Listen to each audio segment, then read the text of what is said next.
दोस्तों, कभी सोचा है अगर पेड़ों की आवाज होती तो वो क्या कहते? शायद वो हमसे यही बोलते, भाई हमें मत काटो, हम ही तो तुम्हें सांस देते हैं। आज की कहानी एक ऐसे आंदोलन की है जिसने पूरे भारत को हिलाकर रख दिया। एक ऐसा आंदोलन जहां बंदूकें नहीं चली, लाठियां नहीं चली, सिर्फ लोगों ने पेड़ों को गले लगाया और जंगल बच गए। जी हां दोस्तों, चिपको आंदोलन भारत की धरती पर जन्मा पर्यावरण का सबसे बड़ा और प्रेरणादायक संघर्ष। तो बिना समय लगाए चलिए चलते हैं 1970 के दशक के पहाड़ों की ओर, जहां छोटे छोटे गांवों से उठी एक चिंगारी ने पूरे देश को जाग उठा दिया। उत्तराखंड, तब के उत्तर प्रदेश के पहाड़ी, एक तरफ खूबसूरत शांत हवा में खुशबू और दूसरी तरफ लोगों की रोजमर्रा की लड़ाई। पहाड़ी लोगों का जीवन जंगल पर ही टिका था। किसान खेती के लिए जंगल से लकड़ी लाते, महिलाएं रोज जलावन लकड़ी ढूंढने जंगल जाती। गांव का पानी, चारा, मवेशियों का खाना, सब पर जंगल ही निर्भर था। लेकिन धीरे धीरे सरकारी ठेकेदारों ने जंगलों का दोहन शुरू कर दिया। फैक्ट्रियों को लकड़ी चाहिए थी, सड़कें बन रही थी, रिजॉर्ट्स और बड़े बड़े प्रोजेक्ट आने लगे। नतीजा, जंगल कटने लगे। जंगल कटे तो पहाड़ों में भूस्खलन बढ़ा, नदियों में बाढ़ आने लगी। महिलाओं को 5-10 किलोमीटर दूर तक लकड़ी ढूंढनी पड़ती। गांव के लोगों की जिंदगी मुश्किल होती चली गई। इसी दर्द से पैदा हुई थी वो चिंगारी जिसने भारत को एक नया रास्ता दिखाया। सबसे पहले जानते हैं इसका नाम चिपको क्यों पड़ा। क्योंकि लोग पेड़ों को गले लगाकर अपनी जान की परवाह किए बिना ठेकेदारों की आरी से पैरों को बचाते थे। पैर काटने वालों को कहते, पहले हमें काटो फिर पैर को छूना। 1970 में उत्तराखंड के चमोली जिले में एक नदी थी, अलकनंदा। इस नदी में अचानक आई भीषण बाढ़ ने पूरे इलाके को तहस नहस कर दिया। लोग समझ गए कि बाढ़ की वजह सिर्फ बारिश नहीं थी, बल्कि जंगलों की अंधाधुंध कटाई भी थी।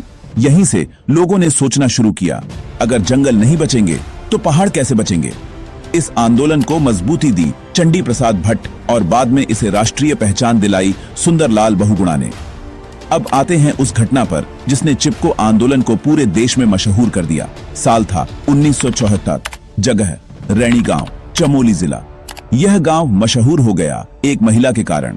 गौरा देवी, एक साधारण पहाड़ी महिला, लेकिन दिल था शेर जैसा। सरकारी ठेकेदारों ने फैसला किया कि रैणी गांव के आसपास के पेड़ों को काटा जाएगा। आर्मी की लकड़ी चाहिए थी, इसलिए मंजूरी भी मिल गई थी। पुरुष तब गांव से बाहर गए थे किसी मीटिंग में। ठेकेदार सोच रहे थे, अरे महिलाएं क्या करेंगी, आराम से पेड़ काट डालेंगे। पर ये पहाड़ की महिलाएं थीं, झुकना तो उन्होंने सीखा ही नहीं था। जब खबर मिली कि ठेकेदार पेड़ काटने वाले हैं, तो गौरा देवी ने गांव की लगभग 27 महिलाओं के साथ जंगल की तरफ दौड़ लगाई। उन्होंने पेड़ों को गले लगा लिया, सीधे सीधे कहा, ये जंगल हमारी माँ है, इसे कोई हाथ नहीं लगाएगा। ठेकेदारों ने डराने की कोशिश की, लेकिन महिलाएं सीना तानकर खड़ी थीं। नतीजा, ठेकेदार पीछे हट गए और रैणी गांव के जंगल बच गए। इसी घटना को बाद में पूरे भारत ने जाना। चिपको आंदोलन का इतिहास बन गया। अब बारी आती है उस शख्स की जिसने इस आंदोलन को सिर्फ गांव की लड़ाई न बनाकर पूरे भारत का आंदोलन बना दिया। सुंदरलाल बहुगुणा, एक पर्यावरणवादी जिन्होंने 5000 किलोमीटर तक पदयात्राएं की। गांव गांव जाकर लोगों को समझाया, जंगल बचेंगे तभी हम बचेंगे।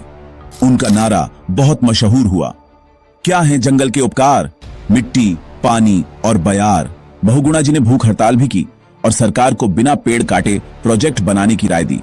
अंत में सरकार को झुकना पड़ा और 1980 में भारत सरकार ने उत्तराखंड के पहाड़ों में 15 साल तक पेड़ों काटने पर रोक लगा दी। यानी चिपको आंदोलन की जीत। चिपको आंदोलन की जो सबसे बड़ी बात थी वो ये आंदोलन पुरुषों से ज्यादा महिलाओं द्वारा चलाया गया। क्यों? क्योंकि पहाड़ियों में घर की पूरी जिम्मेदारी महिलाओं पर थी। पानी लाना, लकड़ी लाना, चारा लाना, सब जंगल पर निर्भर था। अगर जंगल कट जाते तो सबसे ज्यादा मुसीबत महिलाओं को होती। इसलिए उन्होंने चिपको आंदोलन को अपनी जान की लड़ाई समझा। गौरा देवी, बहादुर महिलाएं, गांव की बहनें, इन्होंने ही आंदोलन को सफल बनाया। चिपको आंदोलन सिर्फ एक गांव की लड़ाई नहीं रहा। धीरे धीरे ये पूरे उत्तराखंड, फिर हिमाचल, फिर राजस्थान और फिर दक्षिण भारत तक फैल गया। हर जगह लोग पेड़ों को बचाने के लिए खड़े होने लगे। राजस्थान में केजली आंदोलन हुआ, जहां 363 लोगों ने पेड़ों को बचाते हुए अपनी जान तक दे दी थी। कर्नाटक, आंध्र प्रदेश और भी कई राज्यों में लोग जागने लगे। इस आंदोलन ने सरकारों को भी सोचने पर मजबूर कर दिया। विकास जरूरी है, लेकिन पर्यावरण की कीमत पर नहीं। दोस्तों, आज भी जंगल खतरे में हैं, ग्लोबल वार्मिंग बढ़ रही है, बाढ़ें बढ़ रही हैं, बारिश का पैटर्न बदल रहा है, नदियां सूख रही हैं। आज भी हमें चिपको आंदोलन की जरूरत है, लेकिन पेड़ों को गले लगाने से ज्यादा उसे बचाने की नीयत जरूरी है। आज जरूरत है पेड़ लगाओ, पेड़ बचाओ। जो परियोजनाएं हों वो प्रकृति के हिसाब से बने। जंगलों में रहने वाले लोगों की आवाज सुनी जाए, बच्चों को पेड़ की कीमत समझाई जाए। इस आंदोलन ने हमें 3 बड़ी बातें सिखाई। एक आवाज उठाने से बदलाव आता है। गांव के साधारण लोगों ने पूरे देश की सोच बदल दी। 2 महिलाओं की शक्ति को कम मत समझो। अगर महिलाएं ठान लें तो पहाड़ भी हिल जाते हैं। 3 प्रकृति हमारी मां है। अगर पेड़ कटेंगे तो नदियां सूखेंगी, मिट्टी बहेगी और इंसान का अस्तित्व खतरे में पड़ जाएगा। दोस्तों, चिपको आंदोलन कोई पुरानी कहानी नहीं, ये हमारी आने वाली पीढ़ियों की कहानी है। अगर आज पेड़ नहीं बचाए तो कल सब कुछ खत्म हो जाएगा। इसीलिए पेड़ को काटो मत, उसे जीवन का साथी समझो। अगर आपको ये वीडियो स्क्रिप्ट पसंद आई हो तो लाइक करो, शेयर करो और कमेंट में लिखो, पेड़ बचाओ, देश बचाओ। जय हिंद।